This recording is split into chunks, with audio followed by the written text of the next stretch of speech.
Baik, Assalamualaikum warahmatullahi wabarakatuh. Selamat siang, teman-teman mahasiswa UT yang saya banggakan ya. Ini merupakan sesi keempat untuk mata kuliah korupsi dan anti korupsi program studi administrasi publik Universitas Terbuka. Dimanapun Anda berada, saya harap saudara sehat selalu, terus berproses dengan baik ya.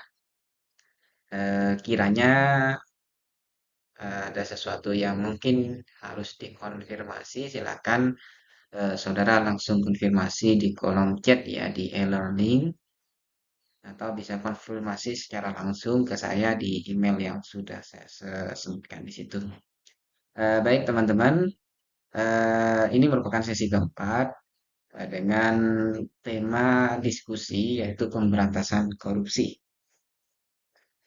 Oke, kita tahu bahwa Indonesia menghadapi ancaman yang sangat luar biasa yaitu korupsi ya dengan dampak yang sangat luar biasa sebagaimana yang telah kita bahas pada sesi kedua kemarin. Jadi perlu kiranya ada upaya-upaya yang efektif yang kemudian dilakukan oleh pemerintah juga melibatkan masyarakat di situ untuk melakukan pemberantasan korupsi yang ada di Indonesia. Baik,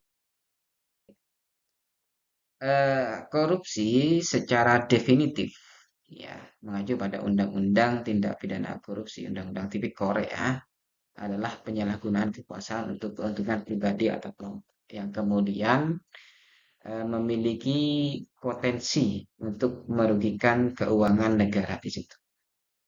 Ya, kalau di dalam Undang-Undang Tindak Pidana Korupsi itu ada beberapa clue di situ ada 4 clue ya.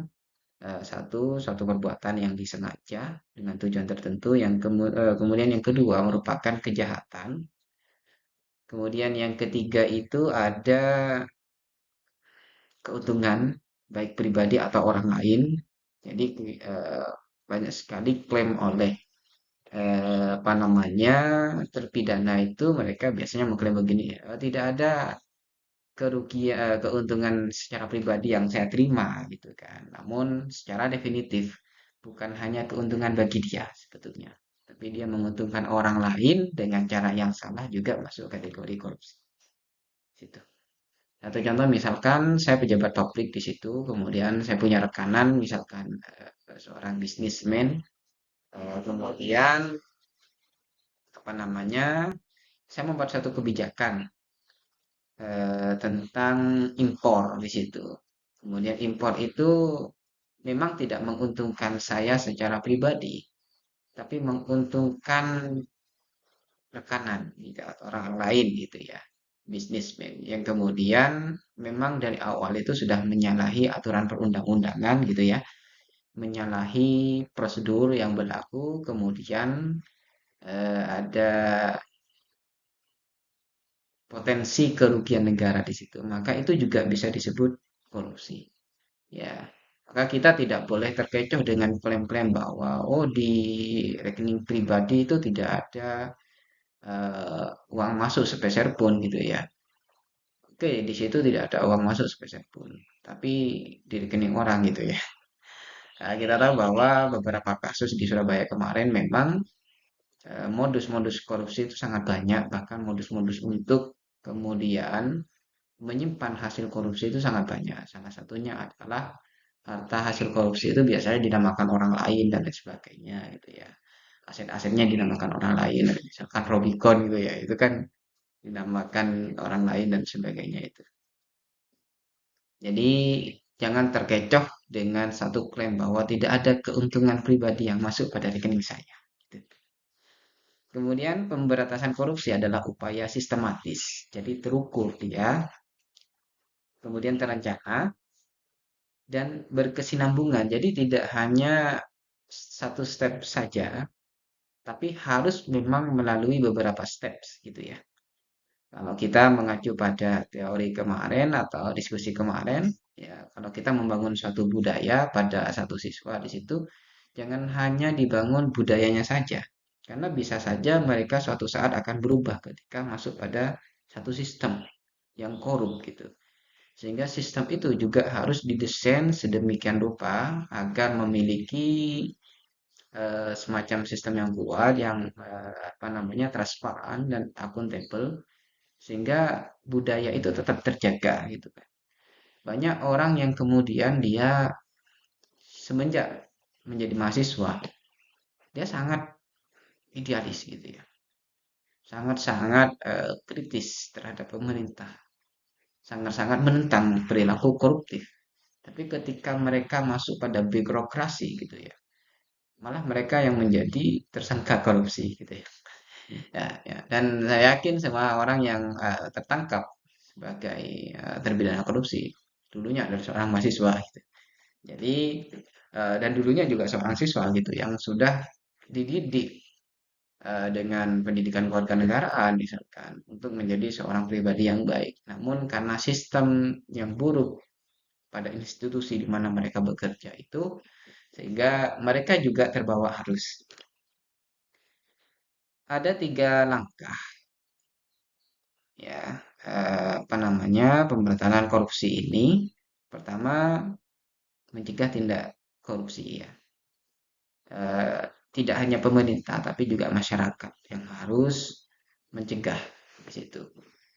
Mulai dari individu misalkan kita menganggap bahwa oh ini perilaku yang salah, maka kita harus mengatakan tidak di situ. Kemudian yang kedua, menindak pelaku korupsi. Ini yang kemudian menjadi problem di Indonesia itu bahwa eh, korupsi itu saya melihat undang-undang tindak pidana korupsi sebagai satu undang-undang yang masih multitafsir.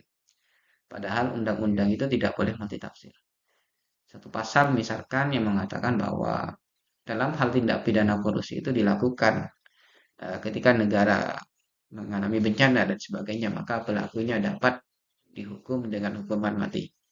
Tapi perlu kita ketahui bahwa bencana itu masih multitafsir. Bencana seperti apa yang kemudian dimaksud dalam undang-undang tersebut. Sehingga sampai saat ini belum ada satu kasus korupsi yang kemudian divonis mati oleh peradilan. Kenapa? Karena redaksi di dalam undang-undang tindak pidana korupsi itu multitafsir di situ.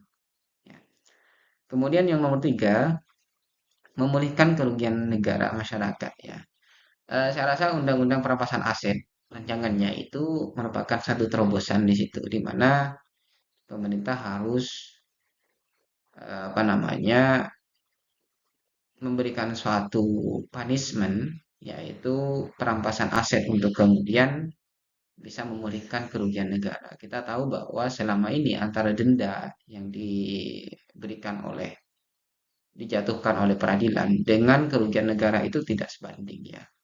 Kadang ya kerugian negaranya 1 miliar, kemudian dendanya hanya 100 juta dan sebagainya itu atau 1 miliar dan sebagainya itu sangat-sangat eh, apa ya memprihatinkan gitu.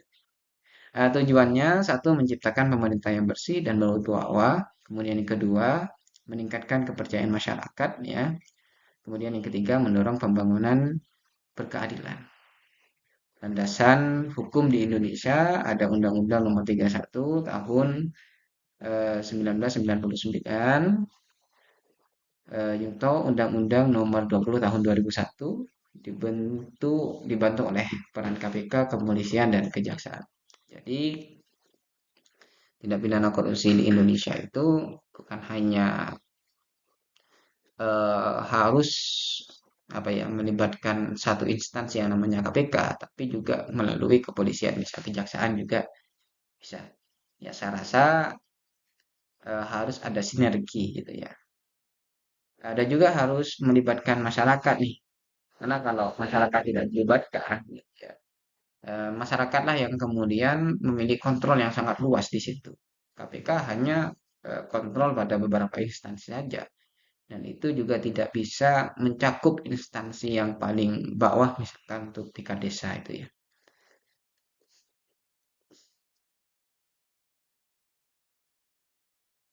Kemudian pendekatan dan strategi pemberantasan korupsi itu satu ada pendekatan preventif atau pencegahan. Ya, misalkan ada reformasi birokrasi, transparansi, dan simplifikasi prosedur. Jadi birokrasinya harus diperbaiki dulu nih, biar nanti tidak apa namanya berperilaku koruptif gitu ya. Misalkan dalam sistem keuangan mereka harus akuntabel, dalam sistem keuangan mereka harus transparan ya. Apa namanya PNBP-nya berapa, pengeluarannya juga berapa dan sebagainya itu. Kemudian pendidikan anti korupsi sejak dini ya, tentu ini berkaitan dengan moral siswa yang memang harus dididik sejak dini. Kemudian yang ketiga, meningkatkan kesejahteraan dan integritas aparatur gitu ya. Saya rasa untuk aparatur ini sudah sejahtera kalau di Indonesia ya. Apalagi APH ya. APH di Indonesia itu sudah memiliki gaji yang sangat-sangat besar gitu. Ya sangat ironis kalau misalkan korupsi gitu ya, sangat-sangat ironis lah. Kemudian yang nomor dua, ada pendekatan represif, penindakan. Ada penyelidikan, penyidikan dan penuntutan. Ya, kemudian ada hukuman tegas dan efek jerah ya, pemerampasan aset hasil korupsi. Yang meskipun undang-undangnya sampai saat ini masih dalam bentuk rancangan gitu ya. Semoga rancangan itu bisa kemudian direalisasikan menjadi undang-undang ya. Karena kalau rancangan itu ya hayalan gitu ya, kalau ya, namanya hayalan itu ya tidak bisa kemudian dijadikan acuan. Karena di negara hukum seperti Indonesia itu ya harus apa namanya asas legalitas itu harus berlaku gitu. Jadi kalau masih dalam bentuk rancangan itu tidak bisa berlaku dia. Kemudian yang ketiga ada pendekatan sistematik atau sistemik ya. Ada perbaikan sistem tata kelola pemerintahan, ada e-government ya, digital layanan publik ya. Banyak sekali layanan publik yang kemudian sekarang sudah didigitalisasi ya. Meskipun saya melihat masih banyak calo-calonya di situ ya. Eh, eh, Orang pertama yang biasanya menemui kita ketika kita ingin mendapatkan layanan publik itu kan calo gitu ya. Jadi itu harus diberantas dulu gitu ya. Sebaik apapun suatu sistem kalau calo-calonya itu masih berkeliaran gitu kan, dan mereka juga kadang ya bisa menutup akses daripada layanan publik itu, kita kan seakan-akan terbelenggu ya gitu. Kemudian partisipasi masyarakat dan pengawasan sosial ini juga hal yang penting ya, ya yang menjadi salah satu tonggak dalam pemberantasan korupsi di Indonesia. Oke, kesimpulannya pemberantasan korupsi membutuhkan sinergi antara pencegahan, penindakan, dan perbaikan sistem. Peran penting pemerintah, lembaga penegak hukum, masyarakat, dan dunia pendidikan. Tujuan akhir membangun Indonesia yang bersih, adil, transparan, dan berintegritas. Oke, mungkin itu saudara untuk sesi yang keempat ini. Silakan nanti teman-teman bisa membaca PowerPoint-nya secara seksama ya. Jika kemudian ada hal yang perlu didiskusikan, kita bisa diskusi di kolom diskusi. Oke, terima kasih atas perhatiannya.